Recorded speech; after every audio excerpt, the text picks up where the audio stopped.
get in my zone. Don't let me get in my zone. Don't let me get in my zone. I'm definitely in my zone. Hey, Grant Cardone, welcome to News 96.5, the Cardone Zone.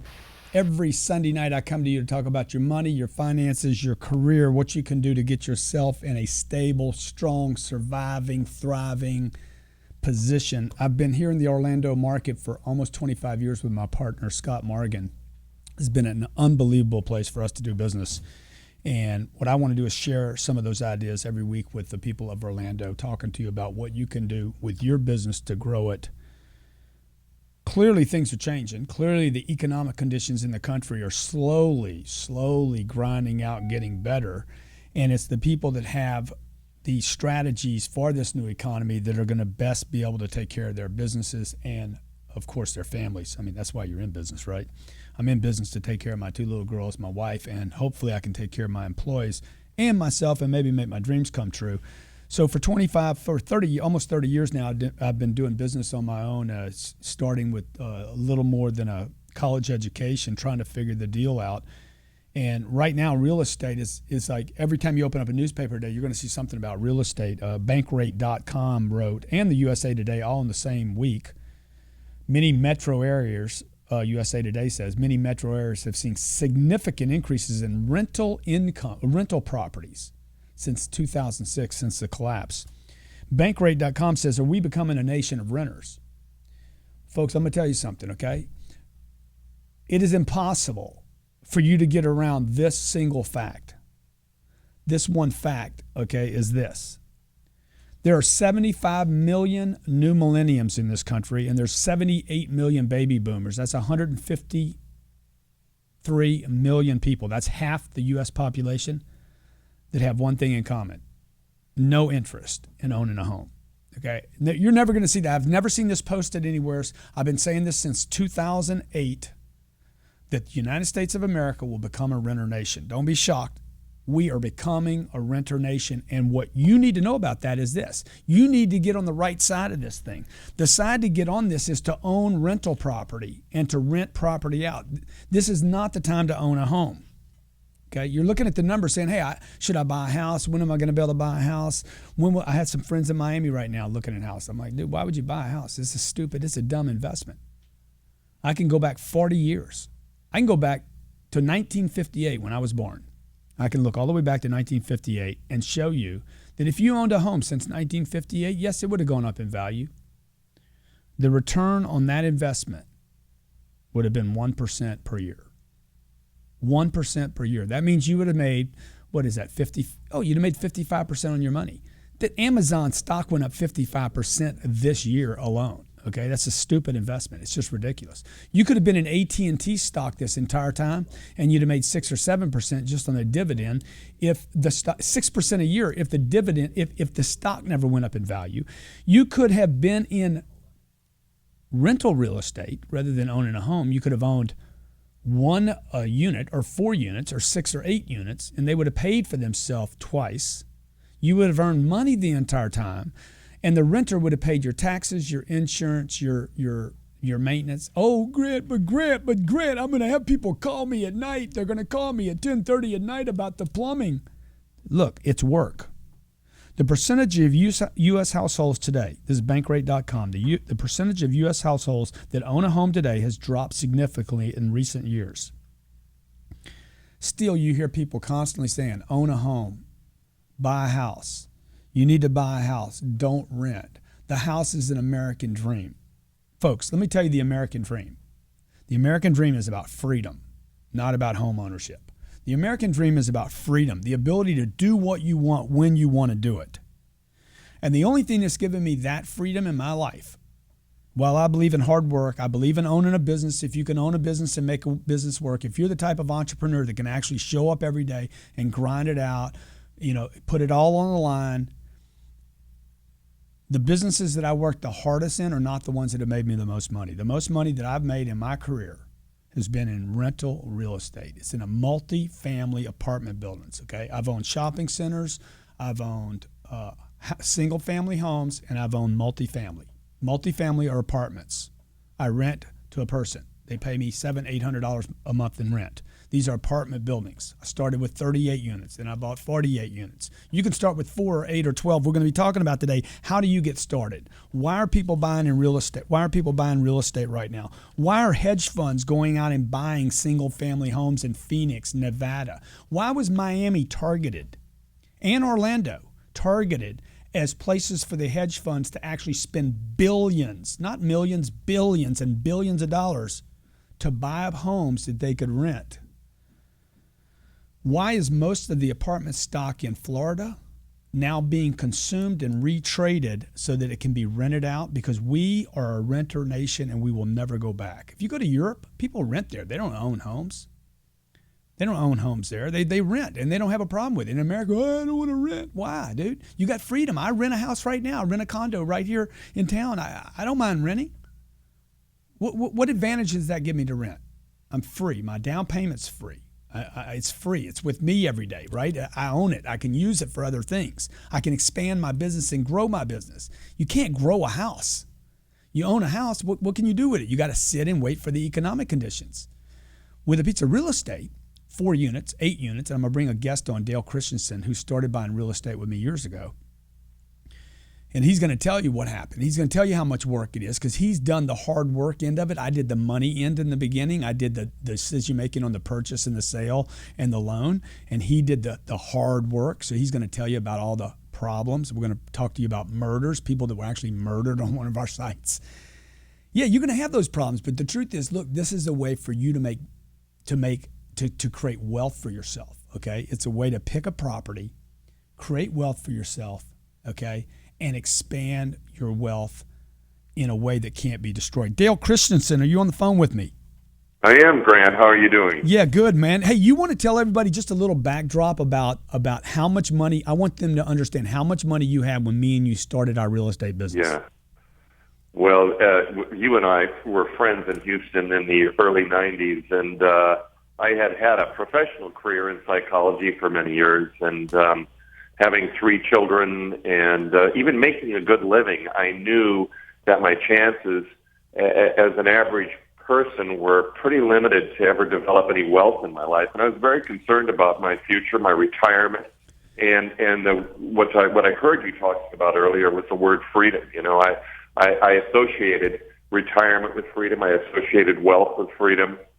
And at some point, you and I, of course, as friends, had a great interest in real estate, and I don't think either of us knew that at the point of meeting, but it just turned out that way. And even on vacations, we would go and look at real estate and examine the pricing and different real estate environments. So when you and I got involved out here in Southern California, you know, it was one of those situations where you were in this career that you've progressed so much in right now, and I was leaving that other career, and so we had an opportunity to work together. Yeah, and neither one of us knew anything about real estate except that we liked it, right? That we liked it. Yeah, we knew it was that it knew it. I think we knew it represented safety. Yeah, and I mean, we weren't buying houses. We were looking for places where people could rent, nice locations. This wasn't slumlord stuff. I want everybody to understand. Look, if you're getting started in real estate, you do not. The one thing that me and Dale, he didn't say. The one thing we liked is it's a dumb man's business. It's not complicated, right, Dale? That's right. No, it's not. So you find a location, you find a zip code. This is how we started, Dale. We'd find an area that we liked, right? Correct. We'd confine our search to that space. And then it's always like, well, how do I make sense of the numbers? Can you explain like simply, like in 1, 2, or 3 steps, how do you make sense of a unit being worth $50,000 or $100,000? How would you make sense of that? Well, just what you and I did. I mean, we sat down with a yellow legal pad, right, and took the price per door, and then we got the numbers from the seller, okay, that demonstrated what the income was, and we looked at the numbers, and then we just almost in a practical sense started saying, okay, what does it really cost to run a unit, and what have they spent running a unit? How much can we run a unit for? And what touch can we put to it that's going to be different? And we would do that over and over again over cost. On a legal pad, no Excel spreadsheets, okay? That's right. Until we were satisfied, and you and I did not look at it from a pie in the sky Right. point of view. We looked at it in a very realistic. Okay, what if this happens? What if we have huge plumbing problems? What is the worst case scenario? And we picked what we were going to buy based on that it performed even in a worst case situation. Yeah, so I'll give you an example. That we would have to work. I'll give you an example of one of the first deals me and Dale did. Okay, now he's talking about San Diego, but since then, and Dale, most of your holdings now are still in California, right? Right. But we've successfully bought California, Arizona. We bought 2,500 units in Arizona. Moved to Texas. I moved to Texas and bought 500 units there. Then I bought Charlotte, North Carolina. Last year I bought 1,500 units in Florida. I'm about to do another 2,000 before the end of the year. Me and Dale don't buy together anymore, but I can just tell you it's the same theme everywhere. You know, like the deal in Claremont that we bought, Dale. Remember that? Right. 66 units. We paid $3 million for that property. It was one of the first things we ever did together. Okay, I've owned that property for, what is it, 10 or 12 years now? It's 13, close to 13 years. I know you're upset with me because you feel like I blew that deal the other day at $9.2 million. I was given an offer of $9.2 million on a property that I paid $3.3 for. It's cash flowed for 12 or 13 years over $125,000 a year. On top of that, we've refinanced that property 3 times and taken out over $2 million. Yeah, that's right. Now, Dale, how much work, how many phone calls have you gotten on those 66 units over the last 13 years? Oh, gosh. Probably over 13 years, maybe where there was a problem that I had to go and solve, maybe 3 or 4 times a year. Okay, but how many calls from Dan, who is the manager working there for the same 13 years? Oh, he probably checks in with me once a week. And Dale, so do you think those 13 years and those maybe 100 phone calls that you've gotten and the palm trees we planted and the knuckles you busted and the sweat and the hard work and the arguments that me and you have had? Right. Do you think that's been worth the $1 or $2 million that you've made? Absolutely. Has that investment been better for you than the real estate, than the stock market would have been? Oh, without a doubt. Dale, will you stay with me? Have control. Yeah, exactly. You know? Will you stay with me? I got 30 seconds to a break, but I want to ask you another question. All right? No problem. I want to ask you about the people that were murdered in Arizona when I bought the 2,500 units there and how you handled. This is Grant Cardone. You're in the Cardone Zone, News 96.5, where we talk to you about money, finances, business, how you can bust it up this week. I want you ready and rocking for Monday. Don't let me get in my zone. Don't let me get in my zone. Don't let me get in my zone. I'm definitely in my zone.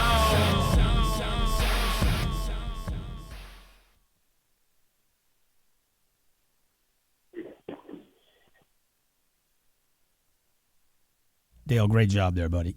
Hey, great! What a wonderful. We listened to some other of your tapes this morning. Oh, good, man. So good. Good. Thanks. Remember they're listening and the guy's trying to think about somebody who's trying to buy their first unit, their first 4 units. How do they make sense of it, you know? Right. Like we always, one thing is like me and you never ever projected an increase. We just always figured, okay, it's going to do the same with us as it did with them. Exactly. Yeah. I think that was one of the tried and true formulas for us. Right. That's right. So have you heard back from y'all? I'm ready when you guys are ready. You ready? Yeah, sure. Okay. You hadn't heard back from those guys by any chance, huh? I haven't. Okay. I think they're still there, but I don't know the situation. Well, tell them we're very interested in selling it. Okay. Let them. All you know right. what? You should take the position. Hey, I can talk Grant into it. Just okay. Make us number 1. We don't want to be number 3. Whenever y'all are ready. All right.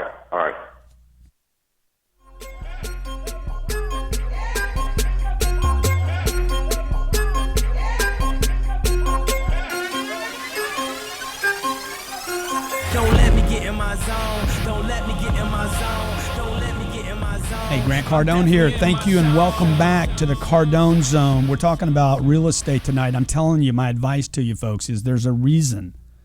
There's a reason why the number of rentals in Orlando has gone from 14% to 22%. That's an increase of 8 percentage points. That's an increase of almost 60% more renters in Orlando. The real estate association is going to try to convince you that you should be owning a home right now. And I'm telling you, do not buy a house right now. If you're going to buy real estate, which I love real estate, if you're going to buy real estate, I want you to buy multifamily. I want you to buy apartment buildings. Why? Because people will always need a place to live. No technology can replace a roof. Okay? If the economy softens more, that's just going to be good for rental. There is no getting around the fact that we are a renter nation. 75 million new millennials. Your 20-year-old, your 22-year-old, your 24-year-old. They're not interested in owning a home. They're interested in a car back and forth, maybe get an education, a good job, and they want to tweet the rest of the night. Okay? Or you're a young entrepreneur. You're not going to go buy a house right now. You want your dough free so you can blow your business up. And then there's 78 million baby boomers about to die. I'm one of those. 78 million baby boomers, they're not thinking about a house. They're thinking about a vacation to Italia. Dale Christensen's on the phone with me right now. He's been a partner with me in real estate for 25 plus years. We started from scratch. Neither of us has ever read a book on multifamily. We've done over 30 deals together buying only apartment buildings. Dale, what was our tried and true formula when we purchased a property? Do you know that one thing I'm talking about? Well, yeah, I think that it was, that we bought things with a concept in our mind that we're going to buy this, we're going to learn from it, and we're going to hold it. We didn't buy it because we thought tomorrow it's going to be worth $100,000 more, right? And that we were going to flip it. We knew, and I mean, honestly, the part of the learning experience was the realization that, while we own this small building, and we're doing our normal day job, the building is working for us, and we're not even there. You know? So the one thing I was hoping you were going to say, but you missed it because of probably that psychology background you got, was that one thing. I said the one thing, when we looked at a property, we never thought we could make it operate better. We always use their numbers, the past numbers. This is one little trick. When you go to buy your first unit, I don't care if it's 4 units, the more the better. You agree with that, Dale? Yes. The more units, the better. Absolutely. Okay, just because you have scale. Okay, the problem with renting one house out is when they move out, you're 100% vacant. If I buy 4 units or 8 units and one person moves out, I'm only 25% or 12% vacant. The second thing is I want you to remember, when you buy it, I want you to buy it based on their numbers, what they did last year, the previous 12 months, and never assume that you're going to operate it better. I think that's a big mistake. Would you agree with me, Dale? Absolutely. Yeah, absolutely. In Stockton, go ahead. Yeah. No, well, you have to. I think you're very smart to look at it and say, okay, I'm going to operate this as and not have an expectation that it's going to run perfectly, and really look at some of the scenarios and make sure that you've got the kind of income when you purchase the property that will support the potential reality of owning an apartment. Yeah, so your income's going to take care of maintaining the property, fixing the property, taxes on the property, insurance on the property, right? Absolutely, and it's going to pay your principal down. Yeah, pay your principal down, pay the debt down over the next 30 years, and then there should be some money left over. Is that right? Yep, absolutely, and not to mention the tax benefits. My man, Dale Christensen. You want to tell everybody how much money you had when me and you started doing this? Oh, gosh. $63, bro. I saw it. I said, reach in your pocket. I said, I think you're a dead broke and you're just not telling anybody. And, hey, Dale Christensen, thank you so much. You're a true American entrepreneur, success story, and multi-millionaire. Dale Christensen. Stay with me, folks. I'm going to walk you through the steps on how to find your first piece of real estate. Don't let me get in my zone. Don't let me get in my zone. Don't let me get in my zone. I'm definitely in my zone.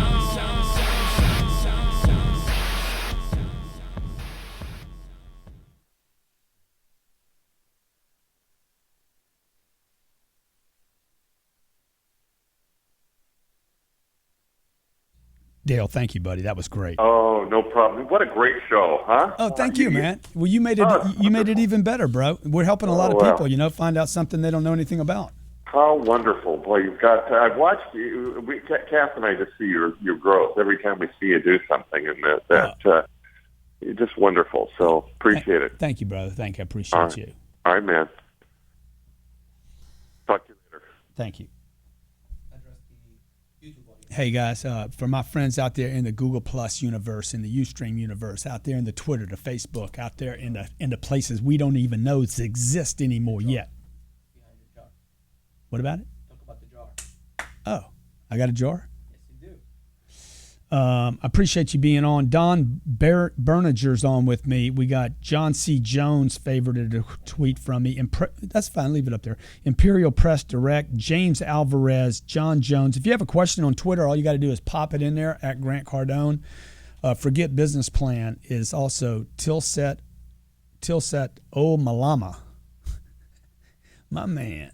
He says, I rent, I'm free. Home ownership is another middle-class myth. Be smart. Absolutely, dude. The home ownership thing is a middle-class myth. It was sold to our parents and great-grandparents or grandparents, and it does not exist today. It's not the reality that it once was. Dan Lanier says, oh, my apologies. Didn't see earlier tweet. Disregard initial message. Don't know what that means. He says he owns rental, though.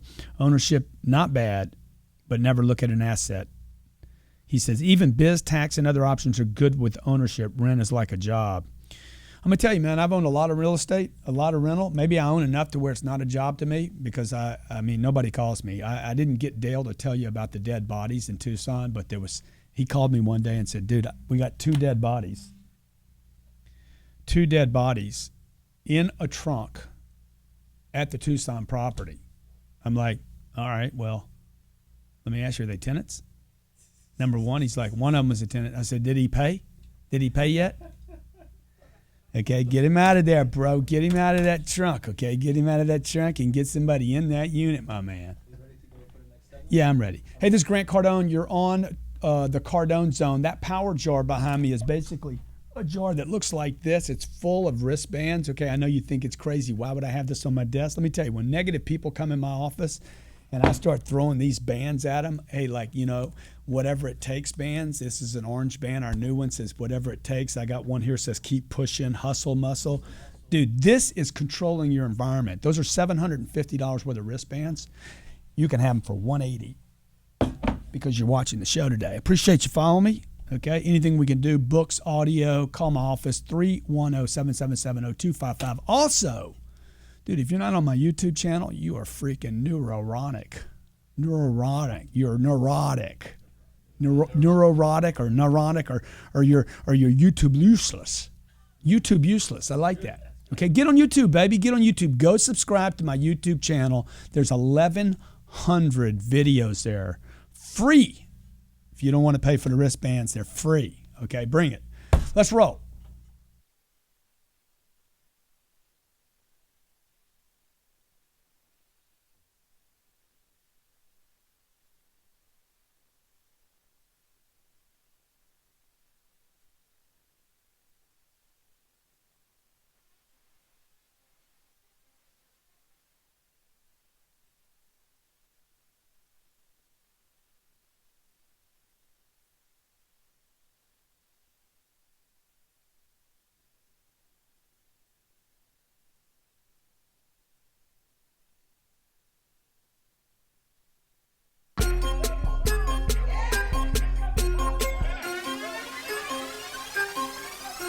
Don't let me get in my zone. Don't let me get in my zone. Don't let me get in my zone. I'm definitely in my zone. Hey, Grant Cardone, welcome back. You're in the Cardone Zone. The Cardone Zone. You know what the zone is? The zone is when everything is working for you. You're winning in life. You're winning in business. You're winning with the kids. You're winning with the wife and the husband. You're just winning. You're in the zone, man. Every shot you take works. Every call you make closes. All your financial decisions are working. The economy feels like it's going your way, even though it's not going for anybody else. You're in the zone. That's what the Cardone Zone is, how to get you in the zone. We're talking about real estate.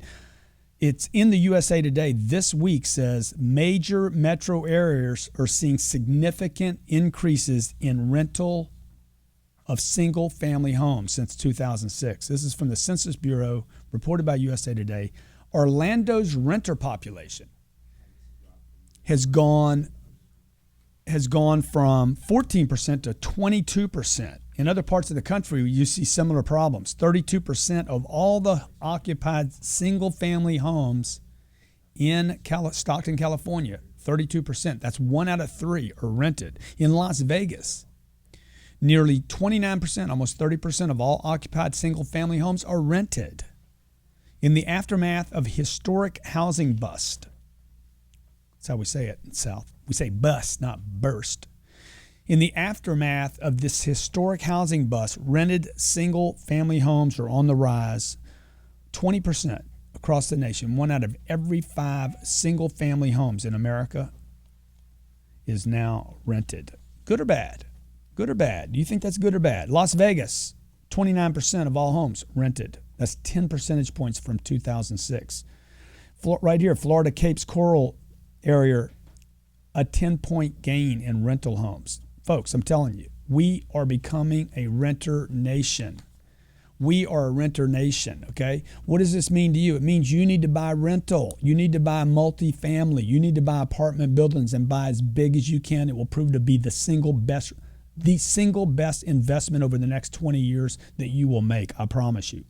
When I moved to Florida just permanently as a permanent resident a year ago, I bought 1,300 units. It was the largest acquisition by a private individual for the year, the largest single acquisition of apartment buildings last year. I spoke at the CBRE real estate conference, and they said, hey, why did you make this big investment here? I said, well, number one, I got courage. Number two, I'm a simple-minded man. I'm just a simple-minded guy. Number three, I'm trying to create wealth for my family that can't be destroyed regardless. Number four, the economy is going to continue to be terrible. And they're like, why would that be good? I said, dude, the worse the economy is, the better the rental market is. The worse the economy is, the more uncertainty there is in the economy overall. The slower the growth in jobs is, the more likely people are going to rent. What does that get me? It gives me a lot of good quality renters. See, some of you think that all renters are bad people or something. No, they're not. I rent. Am I a bad person? The people, Paulie rents, Robert rents, they're not bad people, okay? They get a check every month. They want a nice place to live. They don't want to move out.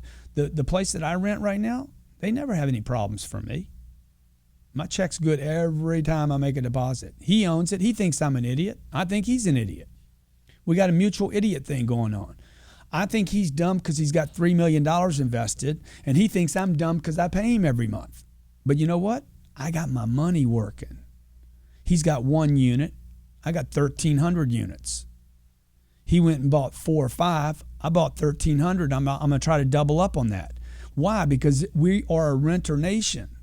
We're a renter nation. 150 million people in this country, the new millennials and the baby boomers, are not interested in owning a home. You have a grandmother? She don't care about owning a house.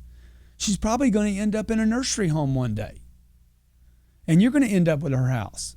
And then you're going to sell it. Well, we made a lot of money. We sold that house for $200,000. She lived there for freaking 274 years. Okay? She lived there so long. I mean, she bought the house for $5,000. Now it's worth $220,000. You and 3 kids are going to split the rent. But you're not counting all the property taxes she paid all over the years, all the maintenance, the new roof, the paint, how many times she changed the kitchen. Look, there's lots of good quality renters. This is why I want you to buy a multifamily. There's lots of good quality renters. Number 2, properties that cash flow pay for themselves over time.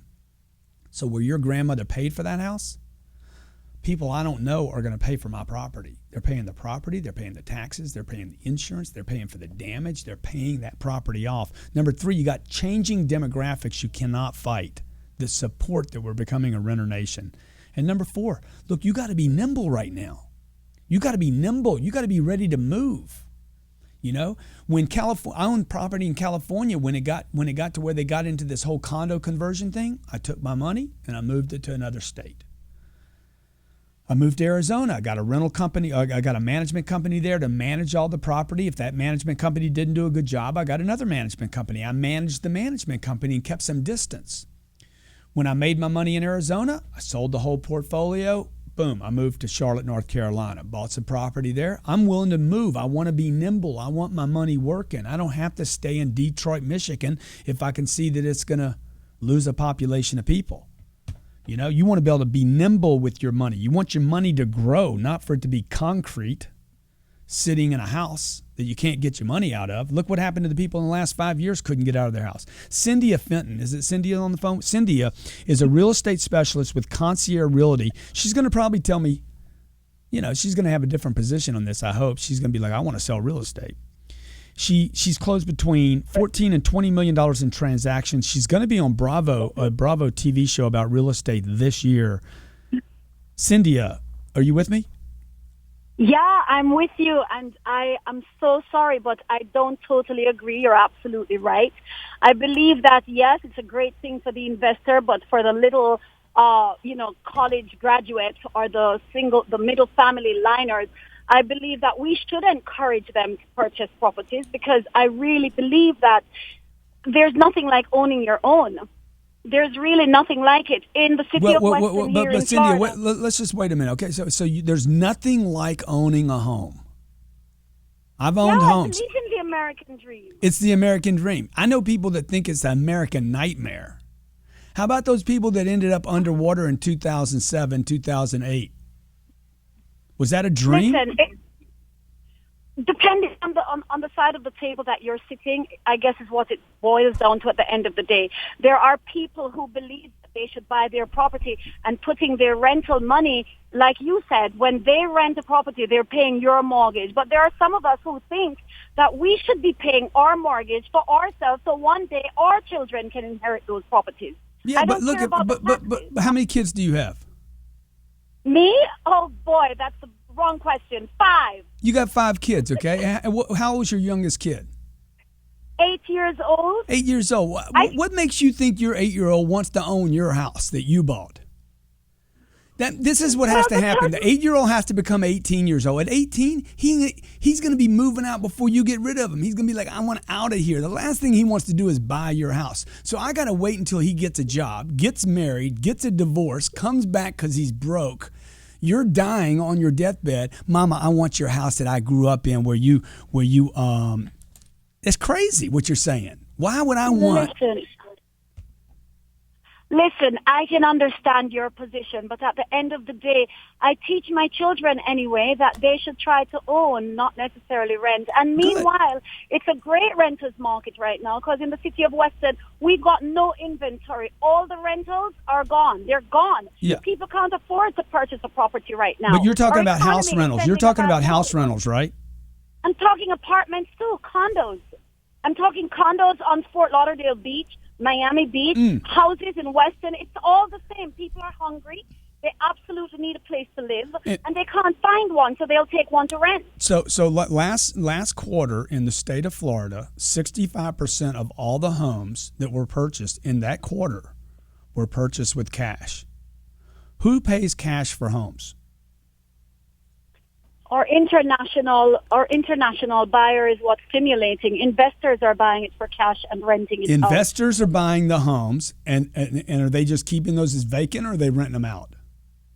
They're renting it out. Follow the money, baby. Follow the money, okay? Yo sé, I know, but listen, I have clients in Dubai right now that buys property cash, $1 million, rent it out at $7,000 a month, and it's going straight to the bank.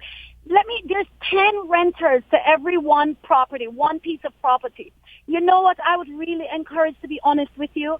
I believe if you can find 2 cousins, 2 sisters, mom and daughters, people just to put together, pull their money, purchase the property, and rent it. Yes, it's a great deal for that investor. Right. But what about those who really can't even qualify to purchase a property? It makes things really difficult. I think you know enough, and I think you would agree with me to know that I can, and this is good for the listener, it is easier to get a loan on an investment property than it is a home. And that's the sad part, because we are so Americans at the end of the day. Where's your accent? Where's your accent from? Because it doesn't sound that American to me. Mira, freco. No, I'm part Dominican, Scottish. I'm a little bit mixed up. It's all over the place. You sound mixed up. Okay, folks, she is mixed up. Trust me, I'm telling you. Okay, do not go buy one home when you can buy 10 units, or 4, or 8. Okay, and I think you'd agree with me, if a person could make that move right now, had the guts to do it, and went and found 8 units or 10 units, and they paid, let's say they paid $800,000 for that. Paying $800,000 for 10 units is a better deal than paying $800,000 for one house. You're absolutely right. And at the end of the day, it's the trigger of that closing button. It's the adrenaline that flows to know I knocked the deal, I can close it, and I'm becoming a monopoly of my own choice. So you're right. It's a better investment to do Cynthia it that way. Fenton, But for real estate specialist in residential, just admitted on national radio. oh my gosh. Okay, she's with Concierge Realty, and not reality, because she's Wow. not. She just got into reality for the first time right there. She's with Concierge Realty. Okay, she's in South Florida, right? You're in the South Florida market, aren't you? Yes, I am. Hey, I It's a appreciate great you being on my market. show. I appreciate your insight. She's telling you, folks, if you can put some people together, and that's a good idea. I love what she said right there. If you can put some people together and actually buy your first piece, that's good. I personally don't. I don't love that idea a lot, because now you got, three generals fighting the same war, and they end up killing each other. Like when me and Dale started our business, Dale didn't have any money. He had $63. I was the money on the deal. He was the manager on the deal. He managed those deals, kept them working, kept them active. The agreement was, hey, don't steal from me, manage the property, take care of it. Me and Dale have been partners for 25 years with no more than maybe, I don't know, a dozen arguments. But there was one guy that got his way because the money got treated first, and he understood that. We were on the same page. We looked at money the same way. So if you're going to do partners, make sure that you guys have really a clear idea who's doing what, who's responsible for what, and right or wrong, there's got to be one person that's in charge. And I can just tell you, on multifamily, not on homes, I'm not talking about a house. I bought a house. I paid $80,000 for my first house. I rented it out immediately. I'm like, oh, this is going to be a piece of cake. Shit, this is going to be easy. This is going to be some easy money right here. Yeah, I still remember the girl's name, Jana. Jana moved in. 6 months later, Jana moved out. Now I'm 100% vacant for 2 months. Okay, I'm like, I can't do this. Sold the house for $80,000. I bought it for $80,000, sold it for $80,000. Wasn't worth the loan. The next time I did a real estate deal, I bought 38 units. All I did was save money. I talk every week about, look, make more money, bank more money, and when you make your play, make it. Okay, I bought 38 units. And when 2 people moved out or 4 people moved out, it was 4 out of 38. That's why I want you to get some scale. Okay, this is what I would do. Find a location that you love. You understand the location. You understand the zip code. You understand the street. Number 2, I want you to look at the income for the last 12 months. Ask the owner that's selling that property, tell me about the income. I want to see your income statement for the last 12 months. It's called T12. Trailing 12 is the buzz. Trailing 12. You can also tweet me at Grant Cardone if you have any real estate questions, multifamily questions, or business questions. I'm at Grant Cardone, also at News 96.5. Let them know you're listening to the show. Once you get that income for T12, the trailing 12, then I want you to look at what the cost of that loan is going to be, okay? Because your expenses are going to be your expenses. Depending on where you're at, it's probably going to be a per unit. So you're going to take your expenses from that trailing 12. You're going to take your loan amount from that trailing 12, and then you're going to have your cash on cash return. Okay, now you want to look for at least an 8% cash on cash return, which would be what? How many times is that? That's 16 times more than any bank. And when you stay with, when we come back from break, I'm gonna wrap up with exactly that formula. Okay, what do you want? Location. You want your trailing 12. You want to figure out what your expenses are. How to get the loan. The loan's an easy deal. I'm gonna have a guest with me. Ivan's gonna talk to us about what he's doing to buy a property and how he gets a loan on it. And then how do you make some cash flow, baby? Cash flow forever. This is Grant Cardone. You're in the Cardone Zone with News 96.5. Stay with me. Don't let me get in my zone. Don't let me get in my zone. Don't let me get in my zone. I'm definitely in my zone.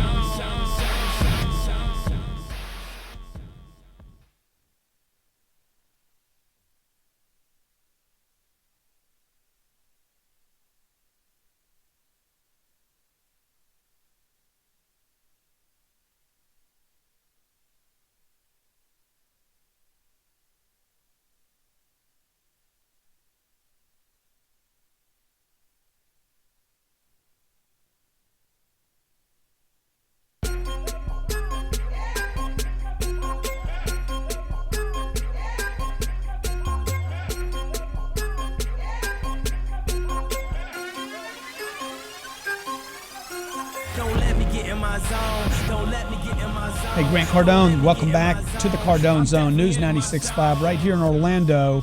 We're talking about buying multifamily. I'm talking to you about making the single best investment over the next 20 years. The demographics point to it, folks. The statistics say we're becoming a renter nation. 150 million people in this country aren't interested in buying a house. There's millions of people that got foreclosed on, which they won't buy a home for 7 years due to foreclosure and bankruptcy laws. It won't happen. Getting a loan on a single-family home today is harder than ever before. That's why you see the automobile market doing well. You're hearing a lot of people talk about housing is recovering, 65% of all of the homes bought in the state of Florida over the last quarter were paid with cash. The last caller that I had on with me was talking about people from Dubai paying cash for a home. Those people aren't living in that house. When those buyers are gone, watch what happens to housing in America. It's going to just slump. Ivan's on the phone with me. Ivan, talk to me about what are you doing with real estate, my friend? Well, in Miami here, I run a real estate brokerage, and I've been involved in real estate since college. So you're in that on fire Miami market, huh? Yes, that's right. Okay. So go ahead. I'm sorry I interrupted you there.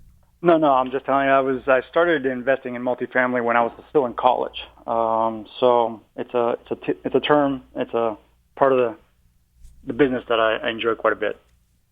And how difficult? Like your first deal, how big was your first deal?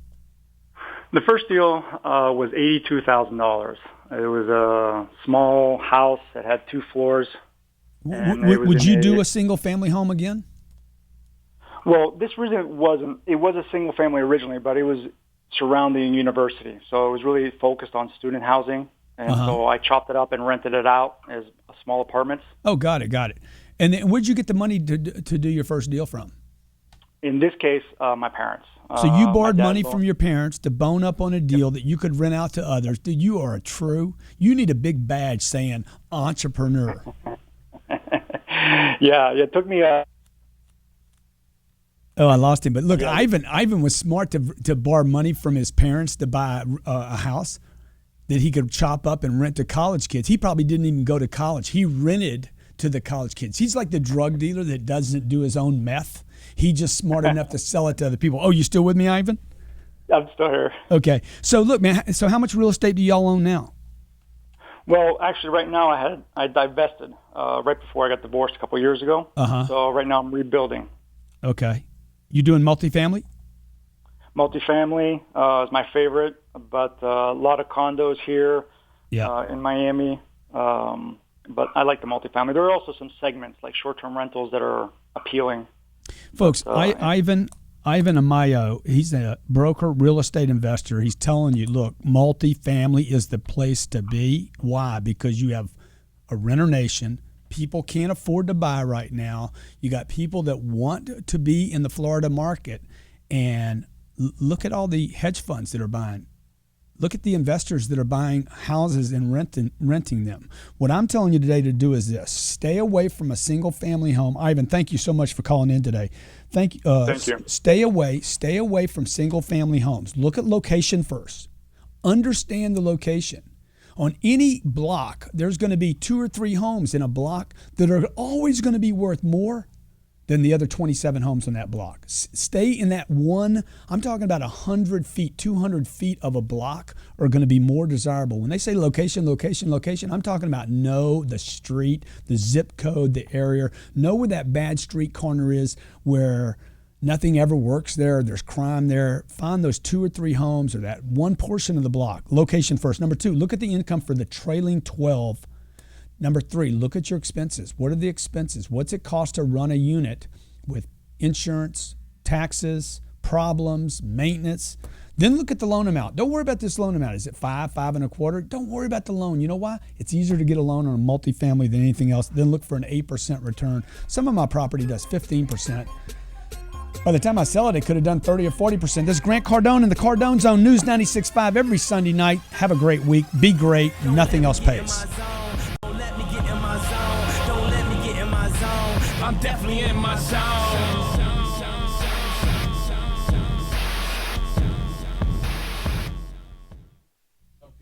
Okay, folks, thanks a lot for being with me today. Thanks for tuning in. If you watch the show after the fact, okay, if you go back and listen to this, you're going to find out what I said was location, income, trailing 12, expenses.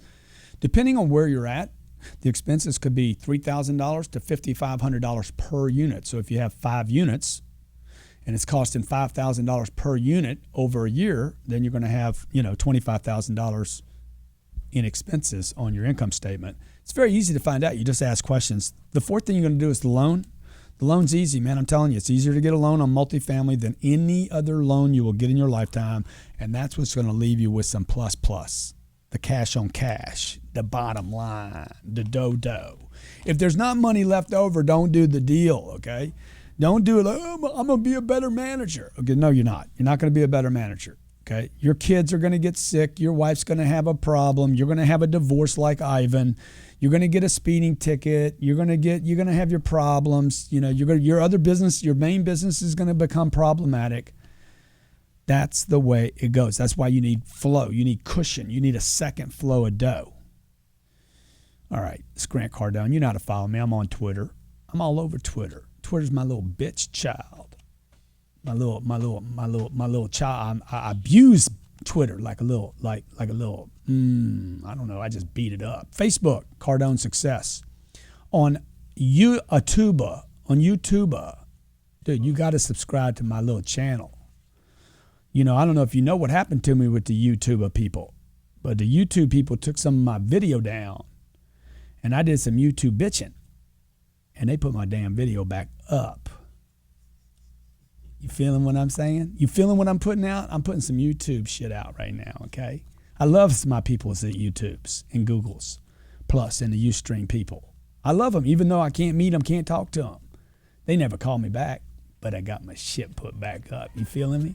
This is Grant Cardone. You're in the Cardone Zone. Thanks for tuning in. Hey, dude, if you haven't hooked up on my jar, my books, my CDs, hook up, player.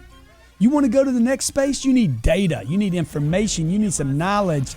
And you need some freaking bitch bands.